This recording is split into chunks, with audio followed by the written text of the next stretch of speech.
တကယ်လို့တင်ဟာကိုအဒမတ်စော်ကားခဲ့ရဲ့တရားခန့်ရဲ့သွေးသားကိုပိတ်ထဲမှာလာနဲ့ချီလွှဲထားရမယ်ဆိုရင်ဘလို့ခံစားရမလဲ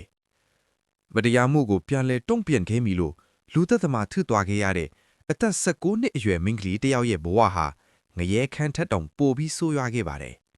ဒီနေ့မှာတော့ပရိသတ်တို့အတွက်မစ်ရီမဆယ်နိုင်အောင်ဖြစ်ရမယ်2030ခုဆိုတဲ့ရုပ်ရှင်ဇာတ်လမ်းလေးကိုတင်ဆက်ပေးသွားမှာပဲဖြစ်ပါတယ်ဒီဇလန်ဟာအသက်16နှစ်အရွယ်ယွန်းဆိုတဲ့မိန်းကလေးတစ်ယောက်နဲ့စတင်ထားပါတယ်။သူမမှာစကားမပြောနိုင်နားမကြားရတဲ့အမေတစ်ယောက်ရှိပြီးဆင်းရဲပေမဲ့အယမ်းကိုနှွေးထွေးတဲ့မိသားစုကြီးပါ။ယွန်းဟာသူမရဲ့အမေကိုတစ်ချိန်ကြောက်ရင်တယောက်တည်းအပြင်သွားနိုင်အောင်စကားပြောသင်ပေးဖို့အမြဲကြိုးစားနေသူပါ။သူမဟာအမေကြိုက်တဲ့မုံစီကျော်လေးတွေကိုနေ့တိုင်းဝယ်လာပေးသလိုအမေဖြစ်သူကလည်းသမီးလေးမျက်နှိုးတဲ့စက်ကူပန်းလေးတွေကိုအမြဲခူးပိတ်တတ်ပါတယ်။ ဒါပေမဲ့ဒီပျော်ရွှင်မှုတွေဟာခဏကြာပါပဲ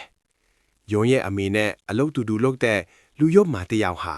ယုံကိုယုံညံ့တဲ့စိတ်နဲ့ကြည်နေခဲ့ပါတယ်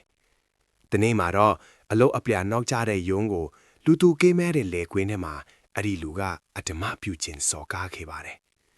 အဲ့ဒီတည်းမကပဲနောက်ကလိုက်လာတဲ့သူမရဲ့အမေကိုပါထပ်မံစော်ကားဖို့ကြိုးစားတဲ့အခါမှာတော့ယုံဟာသူမရဲ့နောက်ဆုံးလက်ချံအားနဲ့ဘေးနာကကြောက်ခဲကိုကောက်ပြီးထိုးလူခေါင်းကိုရိုက်နှက်လိုက်ပါတယ်။ဒါဟာသူမဘဝရဲ့အမောင်အတိကျဆုံးအလေအပြောင်းထိသွားခဲ့ပါတယ်။ယုံဟာကိုခုခံကားခွဲမှုဖြစ်ပေမဲ့တတ်သိမှုရှိတာကြောင့်လူတက်မှုနဲ့ထောင်ဒဏ်9နှစ်ချမှတ်ခံရပါတယ်။သူမရဲ့ထောင်ဒဏ်ဘက်ကတော့2030ခုပေါ့။ထောင်ထဲမှာသူမဟာစိတ်တန်ရာတွေနဲ့ပြည့်နေပေမဲ့သူမရဲ့အခန်းဖော်တွေကတော့သူမကိုမိသားစုဝင်တယောက်လိုနှွေးထွေးစွာစောင့်ရှောက်ပေးခဲ့ကြပါတယ်။ဒါပေမဲ့ကန်ဂျမာကယုံအပေါ်အရန်ရက်ဆက်လွန်းပါတယ်။သူမကိုဖျက်ဆီးခဲ့တဲ့ထိုလူယုံမရဲ့ကိုဝင်ရှိနေမှန်းသိလိုက်ရတဲ့အခါ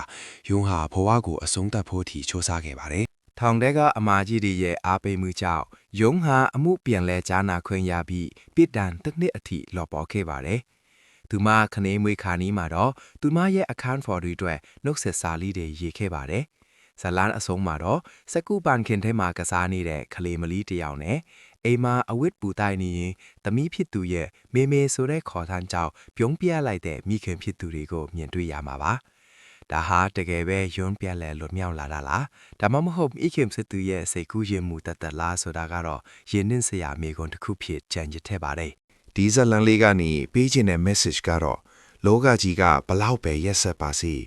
လူသားချင်းစာနာမှုနဲ့ချစ်ချင်းမေတ္တာဟာအမောင်ထုထိပ်ကအလင်းရောင်တစ်ခုဖြစ်နိုင်တယ်ဆိုတာပါပဲ။ယွန်းရဲ့ဘဝဟာအရာအလုံးဆုံးရှုသွားခဲ့ရပေမဲ့သူမရဲ့အမေနဲ့ထောင်ထဲကအခန်းဖော်တွေရဲ့မေတ္တာကြောင့်နောက်ဆုံးအသက်ရှူထားတဲ့အထိအားတင်းထားနိုင်ခဲ့ပါတယ်။ကဲပရိသတ်ကြီးရောယွန်းရဲ့စက်သိန်းနေဟာတကယ်ပဲပျော်ရွှင်စရာဖြစ်သွားတယ်လို့ထင်ပါသလား။ကောမန့်မှာဝင်ရောက်ဆွေးနွေးပေးခဲ့ကြပါဦး။အခုလိုစိတ်ဝင်စားဖို့ကောင်းတဲ့ movie recap တွေကိုနေ့တိုင်းကြည့်ရှုနိုင်ဖို့ကျွန်တော်တို့ရဲ့ page လေးကို like and follow လုပ်ထားဖို့မနေနဲ့ဦးနော်။နောက်ထပ်ဗီဒီယိုမှာပြန်ဆုံကြမယ်အားလုံးပဲတာယာတဲ့နေ့လေးဖြစ်ပါစေဗျာ